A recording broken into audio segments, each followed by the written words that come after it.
Hi, my name is Fabiano Santos and I'm one of the Florida Watercolor Society demo artists. Today I'm going to show you how I paint portraits. Okay, and the secrets I learned the hard way. Well, I want to emphasize then on this demo I'm going to show you how I do it. Doesn't mean that it's going to be the right way or the wrong way. It's just the way I found over the few years now that I'm painting portraits. Not too many though, just a couple of years or a little bit more than that, and things I learned along the way. So let's continue. How I choose and find my models. Okay, who are they? Where to find models? Documents, ethics and common sense. Well, when I start, I have to figure out everything on my own, right? So, who are they? Well, the first one on the top left corner, that's me. Well, sometimes I use myself so I can try the lights, the composition. When I have the idea what I'm trying to do, I stay there and I see how I'm gonna do it. And then right after me, you can see there the next picture, the lady there is my wife. I'm happy to have my wife by my side most of the time, and she helps me with the equipment. Sometimes she poses for me so we can try the lights.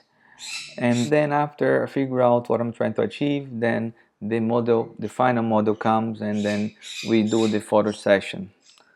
I'm sorry, I have birds and they start chirping, and there's no way I can control that. Okay, so the one on the top right corner, this is my father-in-law that he also poses for me. So the lady on the bottom left corner, her name is Ari. She is my wife's friend, and she was the one that also poses for me. And right after have Carmen. She's my wife's friend as well. And right after, the one on the bottom right corner, her name is Mari, and she is a waitress at a hotel that we stay in Brazil, in a resort. In the morning, I was having breakfast. Then I saw her there, and I said, "Oh wow, what a beautiful smile that lady has!" And the light was hitting her from the back, and her dress was white. And I told my wife, "Wow, I would love to shoot the lady," and I used her as a model. I told my wife, "Do you think we can go there talk to her?" Yes, and then she said yes. Then we went there, and my wife talked to her a bit, and then I went there and introduced myself, and then she agreed to do a photo section that day, and we did. You guys gonna see in a little bit more about that day and the result. Okay, so another thing is documentation. It's always good to have a model release form. That release form, you say, okay, my name is the person's name, right? And I give, on this case, the artist, Fabiano Santos, the right to use my image, using the photos produced on that day off, and you put the day and a little bit more. Look, what I'm telling you here, I'm not a lawyer. So if you want to look for a better advice, maybe you should look for expert on that. But it's good to have a documentation for both parties, so to avoid hard feelings out right after. At the end, you never know if that painting or whatever could go viral, and then the person's images go on the web or whatever and be everywhere if the person becomes bothered for that. So it's always good to have documentation. Another thing is ethics and common sense. If you're gonna paint the person, make sure to approach and explain what's gonna be on the photo session, right? And explain what after that what's gonna happen to the photos, how you're gonna use it, what you're gonna paint, and explain as well that it could go viral, you could become a well-known person based because of the painting or not. Look, we don't have to control nowadays once you post something online what's gonna happen after, right? So that this part of it. Yes, it's better if you talk a little bit to the person and try to explain the consequences, right, of posing. Not necessarily it's going to be bad ones, hopefully not, never, ever, but exposure for sure. So let's continue. How I take my photos. Okay, let's go over the equipment. Then we could use the professional camera, and I have a professional camera, or you could use your smartphone. Okay, why? What is the difference between them both? I notice personally that whenever I use my professional camera, sometimes the person, the model, becomes intimidated by the camera. Well, what happens? They change their behavior, and because in my case I like to show the personality of the model, so, and I'm talking to the person, I see they change. What I do is I put the camera down, I get my phone, I start talking to them, and I start taking pictures with my phone. You know what? At the end, the result is almost the same as far as capturing the image of the person using nowadays the smartphones. The smartphones nowadays are so good. So personally, once again, I'd rather use my phone than my camera. Another thing is what is important for me is the light. So that's why I say the light, light, light. Natural or artificial, angle, direction, proximity. Well, in my case, I think the light is very important on my portraits. So I always make sure that I can control the light if it's possible, right? And then I like the warm color, the warm tones. So if you see the picture on the top, there it's a natural light that goes through the door on my garage, but was very pale. The light of there was around 3 p.m. that day, if I'm not mistaken. So the light was a very bright day, but very cold light because that light is from the reflection of the white wall I have.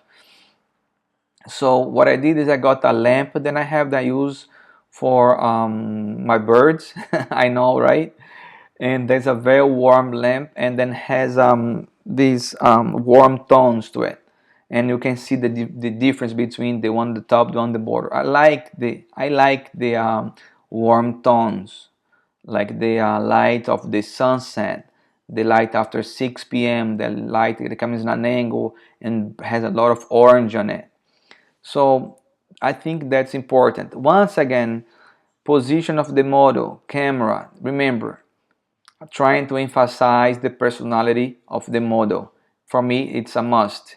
So break the ice, restart if necessary, talk to the model, but let the model be themselves. Let's continue.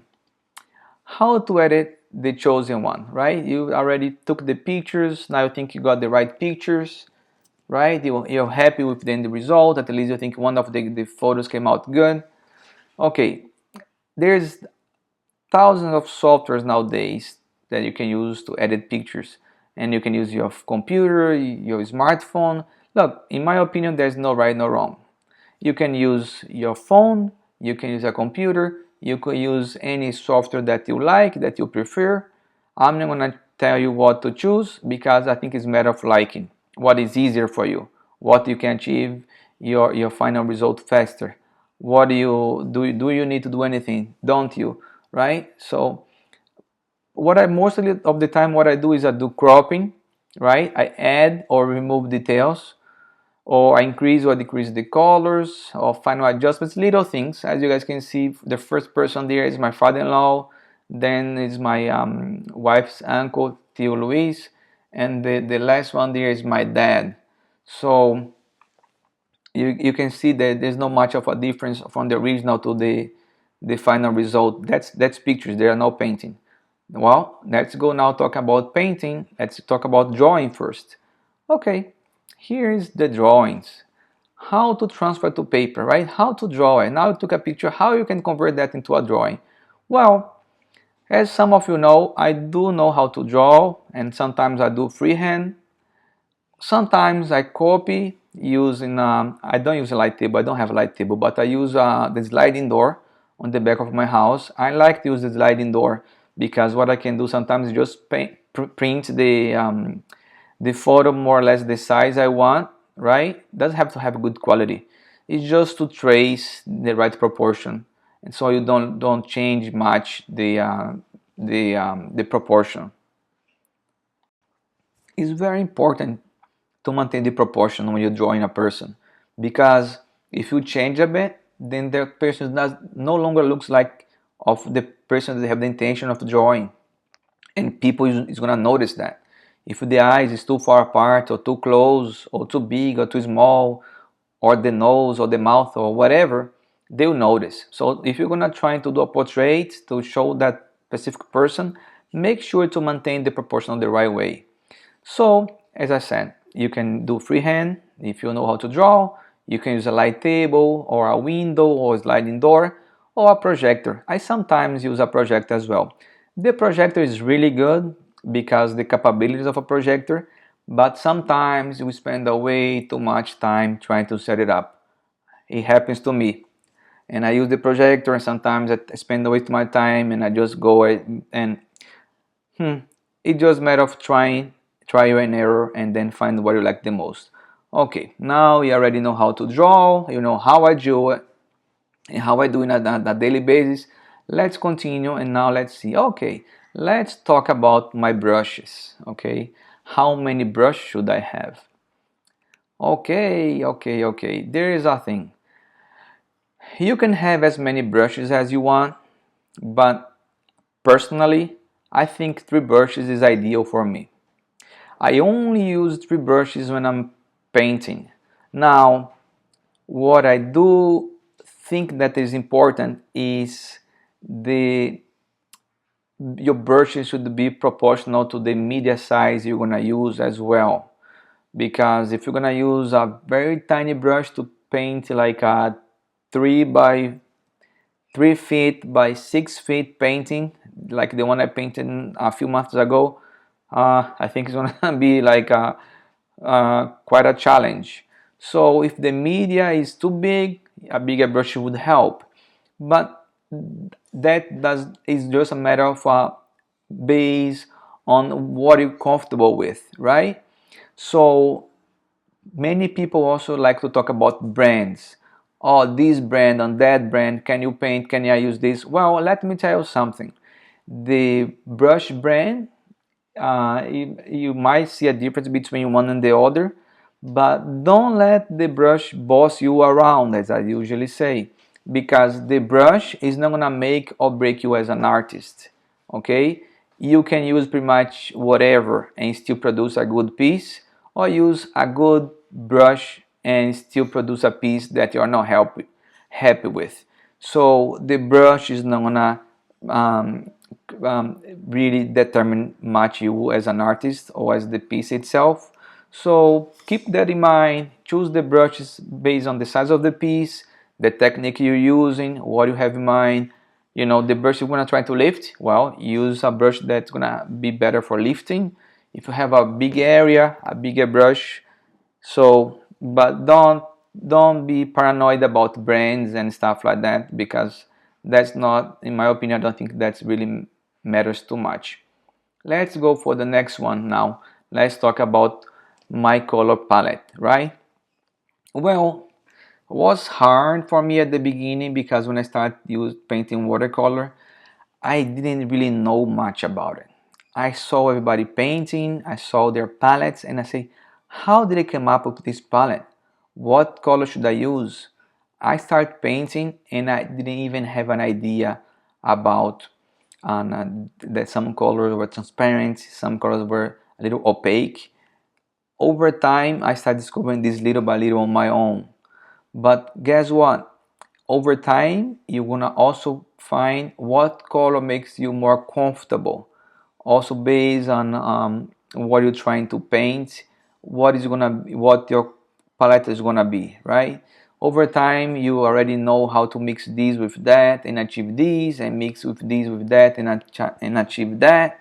So yes, your color palette is also determined by you. Don't copy from somebody else, because these palettes are made of liking. Okay, what do you like? How do you like to produce? What color combination, right? And how that color behave on paper. Do you like that or don't you? Do you like the pigment of that specific brand? Yes, I know different brands on this case matters because they change. So it's a matter of what you like, and I particularly use different brands. I buy it, I try it, and if I like it, I keep it. Okay, okay. Another thing is have a really bad memory. I'm bad for names, not only color names. I'm bad for names in general. It's really hard for me to remember everybody's name. I'm sorry. So whenever I'm painting, I don't know the color name. I just know that the color mixed with that one is gonna create that result. Do I know that already before I hitting the color? No, but whenever I see what I'm painting, I know what color to mix to get that. And how I do it, I just try quickly there in my palette. It's just like more intuition. There is particularly, I'm gonna tell you, in my opinion, and just like how I do it, there is no formulas to paint skin tones. There are no formula to paint. Okay, what color do I mix to paint my skin tone, my own skin tone? Well, that depends also what light is hitting me at that moment, because based on the light, your skin tone is gonna change as well. Also, when you paint in a person, then what you're trying to achieve that day, it might change also the your feelings. So maybe you're gonna paint that day a little warmer, a little colder, a little more dramatic, a little less dramatic, right? So there is no specific formulas in how to achieve this or that. That's my own opinion. So how do I mix? Well, you guys are gonna see in a little bit, but I don't use any formula when I don't copy from nobody. Let's continue. So another thing that's important, and I found the hard way as well, was the paper. I tried using different papers. I was using the wrong paper, was not for watercolor, and then I found out that it was a specific paper. I found out, well, over time, I started using a watercolor paper, different brands. Then I found the one I like the most. Then after you find the one you like the most, then you're gonna find different paper weights, and then texture, hot press, cold press. You need to find the right paper for you. There is no right paper or no wrong paper. Once again, is the what is right for you. What is right for me might not be right for you, and vice versa. So you need to try and find what works best for you. Let's continue. So I'm not gonna tell you here which paper to use, because I think you need to find whatever you're more comfortable with. Okay, now your workspace. There you have it. I'm painting on this picture the portrait that I'm gonna be showing you next, what I prepare for today's presentation. Your workspace need to be a place that you are comfortable with and have everything you need readily accessible within reach. Before we start painting, look, there is nothing worse than whenever you start already painting and you have that flow going, and you need paper and you don't have paper, or you need a specific brush and you did not bring the brush, or you need to use that specific color, then you don't have it. So make sure that before you start painting that day, you have everything within reach, so you don't break the flow of that, the inspiration that you have at that moment. Also, don't try to keep the workspace simple. Bring everything you need, but don't bring more than you need, because otherwise it's gonna be too many things on your workspace. Could cause a problem when you're painting. It's overcrowded. It is not a good environment to work. So clean and neat workspace, and with the right lights, everything you need that day, and then there you have inspiration is already kicked in. Have some wine and enjoy the moment. Well, let's start now with the real demo. Well, actually, this Ariana, no, that's my wife, and that's Ariana. My wife was just checking the lights that day, and this is one of my first photo shoots. and there was the result. There is a painting, the result of that photo shoot, the photo shoot of that day. That day I was trying using different light bulbs with different colors, and Ari, my wife's friend, she was posing. I was very nervous that day because it was the first time me using a model and shooting.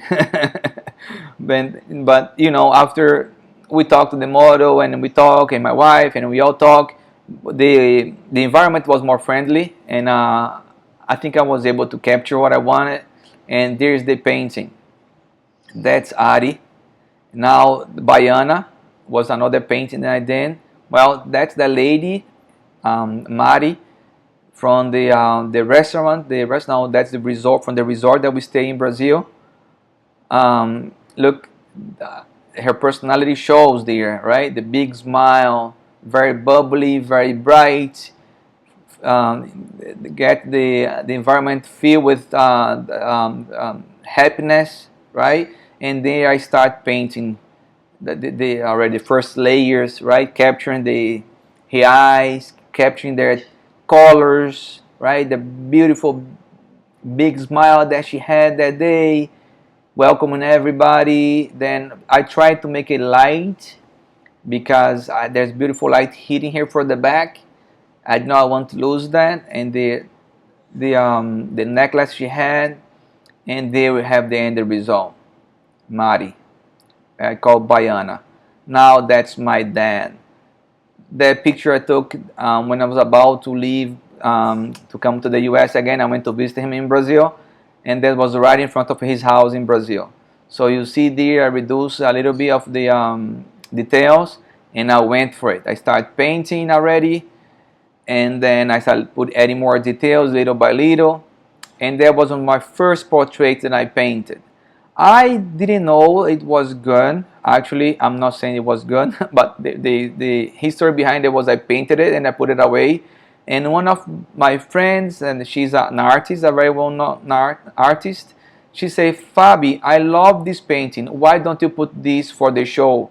And thank God I listened to what she said and I put it to the show, and I won Best in Show that year. Well, now we have El Gato. That's my father-in-law. That's his nickname. I take some pictures of him at the kitchen where he likes to be. He likes to cook, entertain the family. I took a few pictures with my own phone, my smartphone, and on one of the pictures I think was great. Shows his personality, always telling jokes. Okay, I already drew it there, and then I start putting details. Back then I started using masks. I no longer use masks because I think break my flow a bit. I don't mind other people that use it. I'd rather not. So I no longer use, as I mentioned. So I started putting more details. Oh, that painting that took a little bit longer. I think it took me like 8 hours or 2 days or 3 days painting. And but I start painting the foreground first, as you guys can see, and I keep adding more details. And then I add the background. I wasn't too happy about the background. I left it there, and I continue painting his shirt, putting more in details. And then I went back and started working on the background. I toned down the background and darkened up a bit, so the foreground could pop a little bit more. Then that's my own portrait, a self-portrait, my first self-portrait. I like the light that day, and then I work on the photo a bit. I end up not using what I actually worked on. I'd rather use the original photo after. And then I start little by little. I was just trying to show the light. The light that day was in France. I forgot the name of the place, but the light was coming at an angle. It was very, very cold day. I was really cold, and I like the light that was coming from the one of the windows there in the monastery. And I took that shot, and I like it. Another one is Maria. Maria is I was using my camera that day. Maria, I was trying the light, as you guys can tell. And then we have Anna. She's a good friend of ours, and then she accepted to pose, and then I use her as a model. On that painting, I start painting the background first. I wasn't happy. I stopped and I went to paint the foreground. I started to paint Anna, and while I was painting Anna's face, I liked the way it was coming out, so I worked harder. And well, her name is Anna, but the name is Maria. So I kept working, and then I like the brightness of her dress, so I worked harder to maintain the as light as possible and a little bit loose as far as the work I did that day. And then I let the water flow a lot, and after I finished the foreground, then I went back and I darkened up the background a lot, and I toned down a lot, and I was so happy with the end result, as you guys will see. And I'm fortunate to sell this painting right after finish. That's the end result of Maria. Then the following painting, well, that's, you guys can see now, the following one is still Louis, Uncle Louis. As you guys will see, I took some pictures. Then one of them, I think, was showing his personality. A guy with, you know, of not too many words, is very quiet. Then I put in a paper, and then I start putting first layers, right? Little by little, building values, right? Color, maintain the proportion. The reference was already there, trace, so not to lose it. Putting more details. Try to create also the texture that you capture from the original photo. Make sure that you put little details that's gonna emphasize that person, so it resembles more. Don't overwork, but don't try to make it look like, when you see that you feel like it's that person, just stop. Don't do more than that. So then I start working now, continue on the foreground, then to the background. I wasn't happy, so I continue work on the background, toning down a bit more, until I was then finally happy with the overall composition. Right? The background, the foreground, everything. Well, now let's go to the demo that was prepared for today. Now, there we go, and this is Carmen. Carmen is my wife's friend. She's a co-worker with my wife. She works with my wife. They work together. And then she came to the house one day, and they were sitting outside and talking, and there was around 5:30 or 6 p.m. There's a beautiful light hitting from the backyard, and I told my wife, look, I would love to paint Carmen using that light. Do you think she would agree? My wife said, let me talk to Carmen and I'll let you know. I think she would. Well, sure enough, she talked to Carmen and Carmen agreed. Well, let's see what we have for today. Okay, there we already have the drawing on the paper, and I start laying my first layers, define some areas, cold areas, warm areas, right? The light was coming, going to the door, but I was using artificial light. There was a very warm light, and the light was going through the door, hitting the back wall and coming back. Really cold light, bluish light, and reflect on Carmen's body. And there I want to make sure that I preserve these areas that create a very interesting effect you see at the end.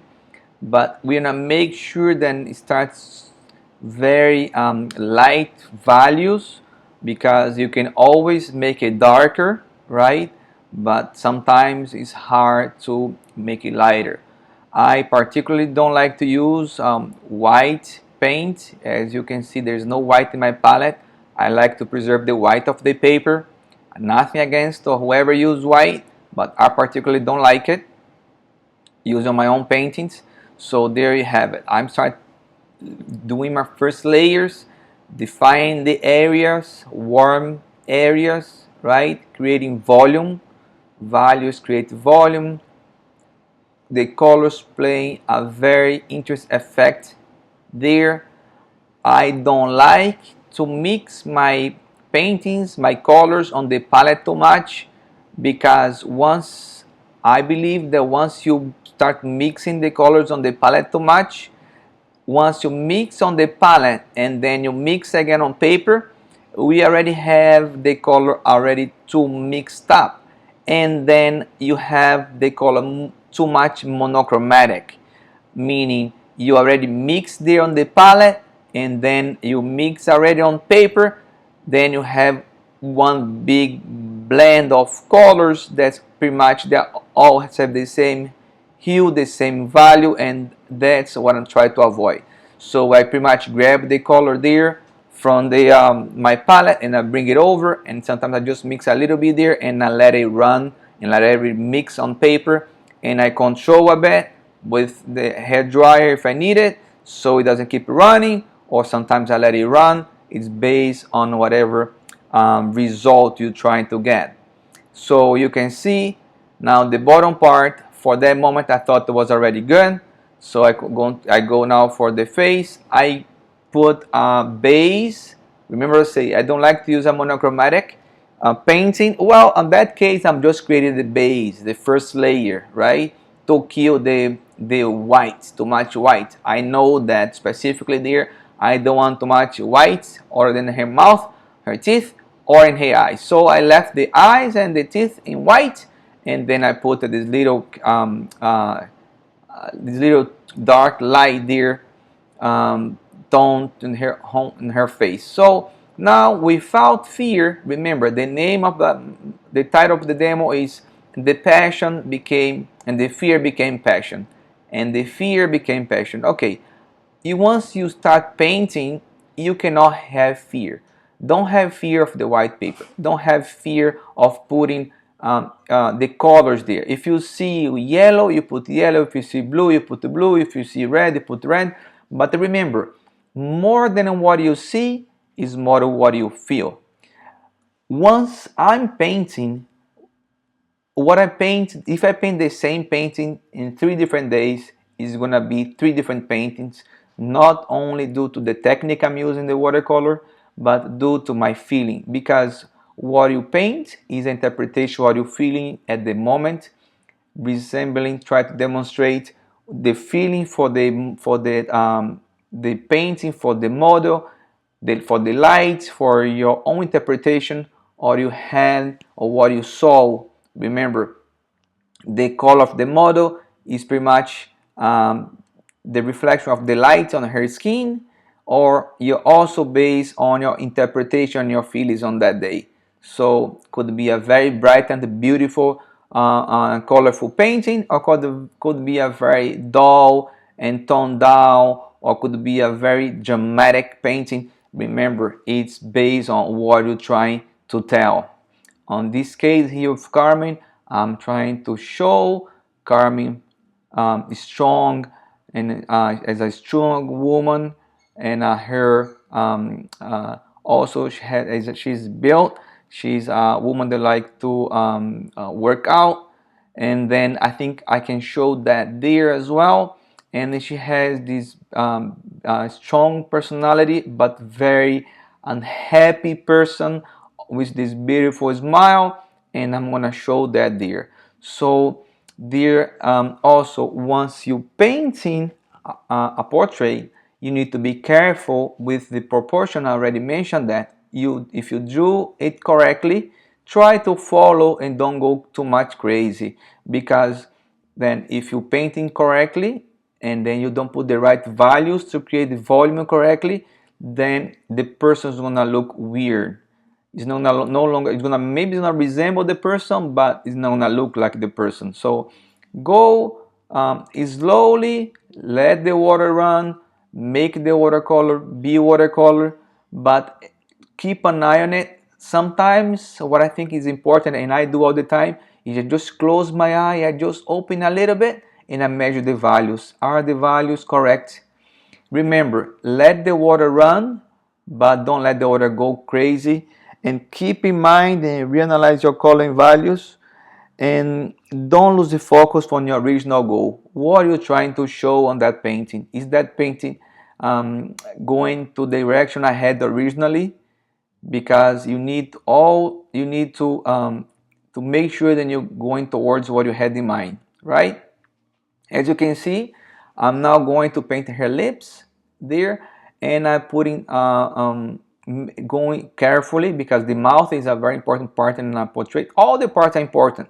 I'm gonna tell the eyes is more important, the mouth is more important, the nose is more important. Well, guess what? Everything is important.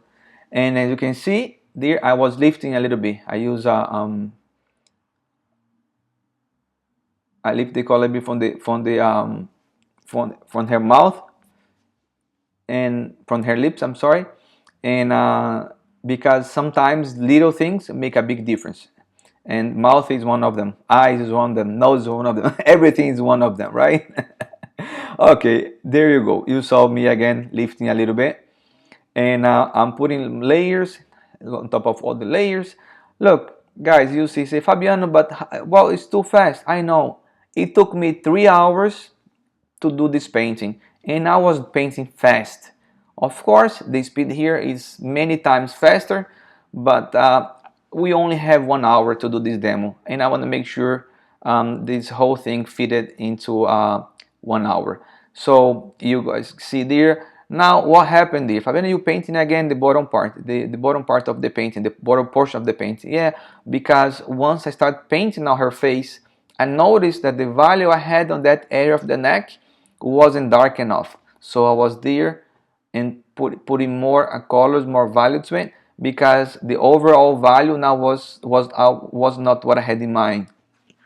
That happens when you start painting. You have to match white, and then maybe you paint the area and you think it's dark enough, but guess what? Another area that you put close to it is also dark. Then that area is no longer as dark as you thought. Plus, whenever the watercolor dries, as you guys know, it becomes lighter. So make sure that your values are correct. And there I go again to the bottom. It's a little drier, putting more details, and now adding more values because I wasn't happy. You see, I'm gonna make this a lot darker because now I think it was too light to what I had in mind. And there we go.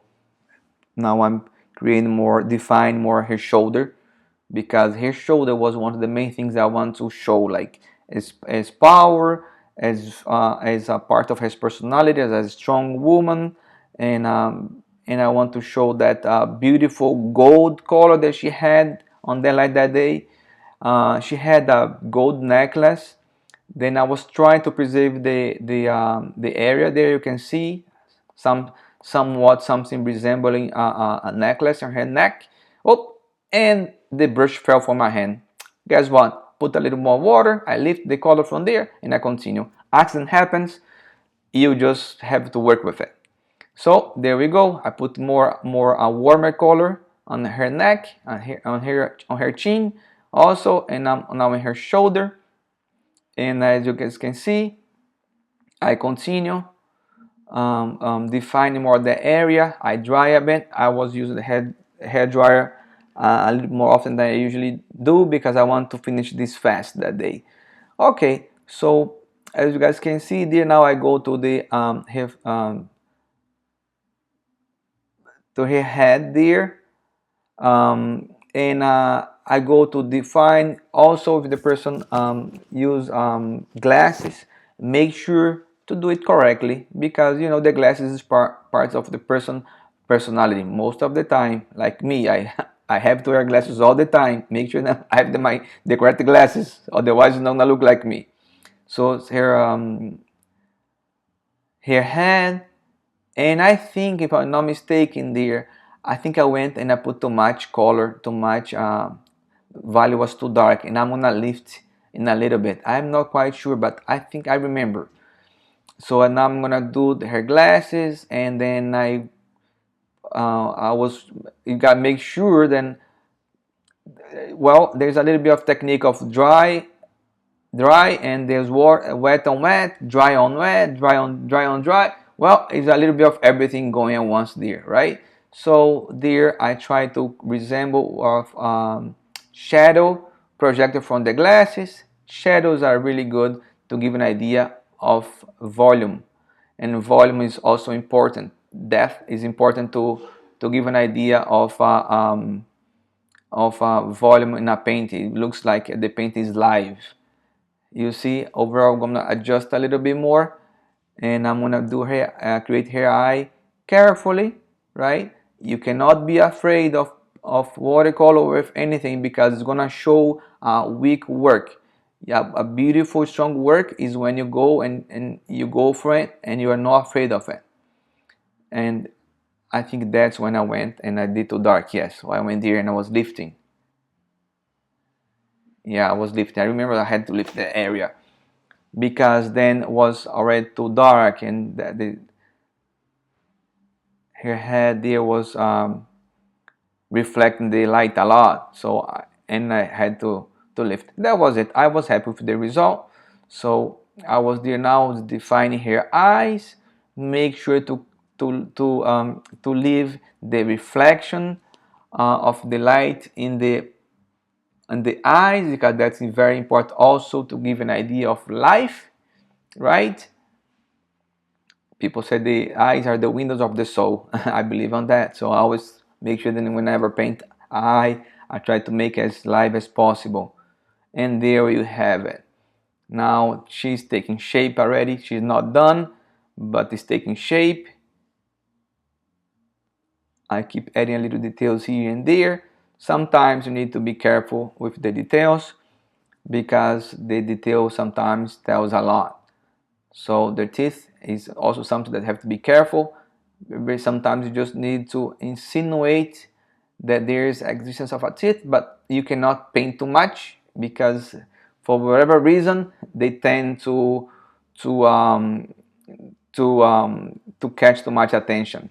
Now she had wearing a very beautiful pearl earring that day, and I think that was so beautiful that I want to show that as well. Little details tells a lot, and the pearl earring, it was important for me. And there we go, also working carefully on the eyeglasses. And then I'm gonna go now to work on her hair. Also, hair is something tricky. Sometimes the hair, what you have to do is analyze the hair, and then before your brush touch the paper, you need to know what you're trying to achieve. Don't try to figure out the hair. Oh, let me see how I'm gonna do this here. Guess what? Most probably it's not gonna work, because you need to do like a interpretation of the what your eyes are seeing, right? Because what happens is your idea of hair is little hairs by one and another one and another one, and people is gonna paint that. It could work in some occasions, but usually what you're trying to do is capture the movement and the light of the hair, and most of the time that's what works better. Give you the idea of the volume of the light.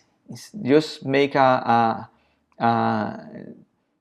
had to dry there and make an idea of what the hair of the person looks like, but don't draw each hair by itself.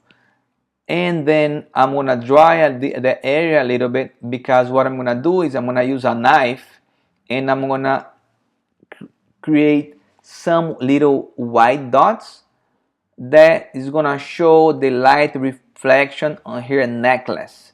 She was wearing a gold necklace, beautiful gold necklace on that day, and I want to show that because that's part of her personality. Some people do like to wear jewelry, and the jewelry is part of their personality. So on Carmen case, that is the case, and I want to show that. So I went there, I made sure that the air was drying off. I don't want the paint running, and then I start like lifting, And then what I'm gonna do is I'm gonna make behind the necklace a dark shadow. What that's gonna create the illusion of the necklace popping a little bit more contrast, and work beautifully in my opinion. And you guys are gonna see there. So where you barely could see anything, now you can clearly see a necklace. I'm gonna just put a little bit of yellow to resemble gold. I'm gonna put a little bit more shadow to show the links on the necklace, right? Little dots, just to kind of create a nuances of links. I'm not drawing each link by itself. I'm gonna just create an idea, and then that's what a watercolor is. When you see the overall, your mind play tricks on you and make you believe that there is a necklace there, but it's not. So at the end, you're gonna see the result. And then I go back and put a little bit more blue from the light that it's reflecting, because guess what, now they dry, I lost the blue as well and I was not happy. So I said, like, guess what, let me now put her dress, because she has a white dress. And then I'm gonna put also more contrast on her not area of her chest, her breast there, to get a little more volume, because the light was a strong light that day from the artificial light I use.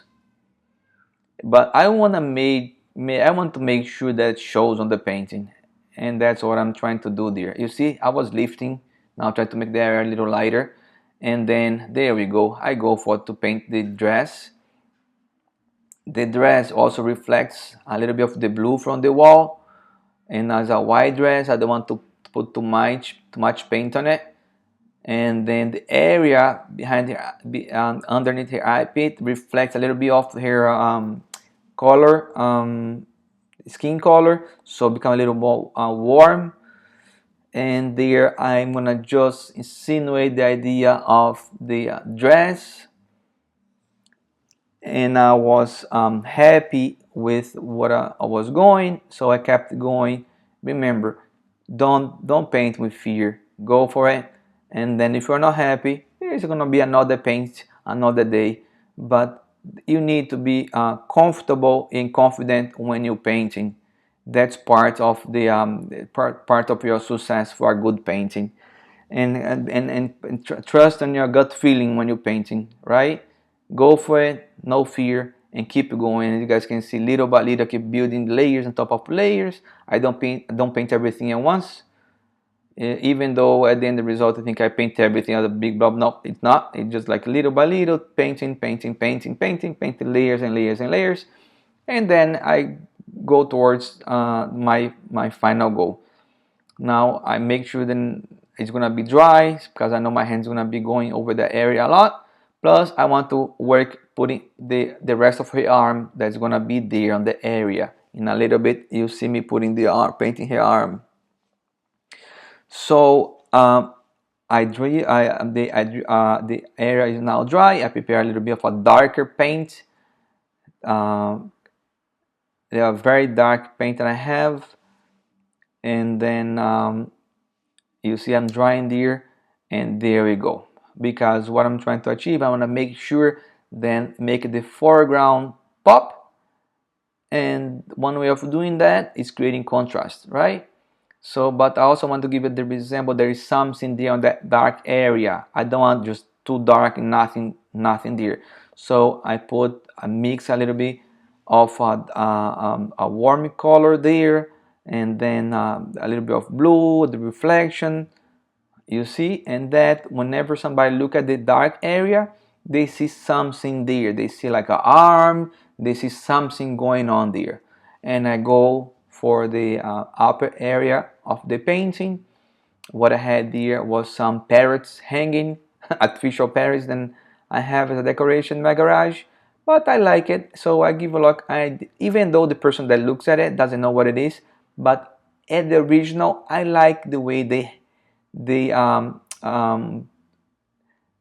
they collaborate on the painting. So I left it there, but I'm not gonna paint each parrot, right? but the composition is there. So I go now and I create a little bit of a little dark area behind her back, a little bit of dark area there right behind her back, as well on the lower part. So on her armpit as well, I want to be a little bit darker because it was really dark that day. And you see there the little by little, it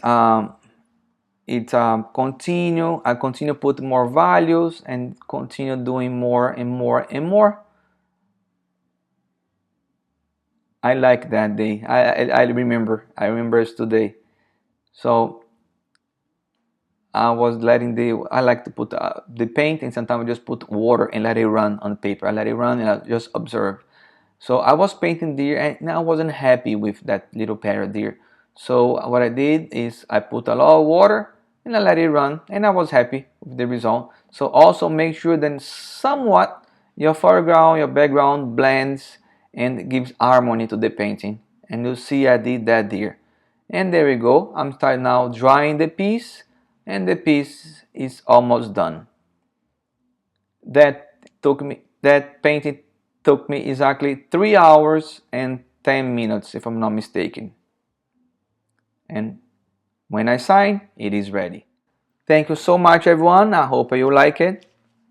And if you guys have any question, and you're gonna find my contact information, feel free to shoot me an email, visit my page, www.fabianosantos.com, and I'll be more than happy to answer any question you might have.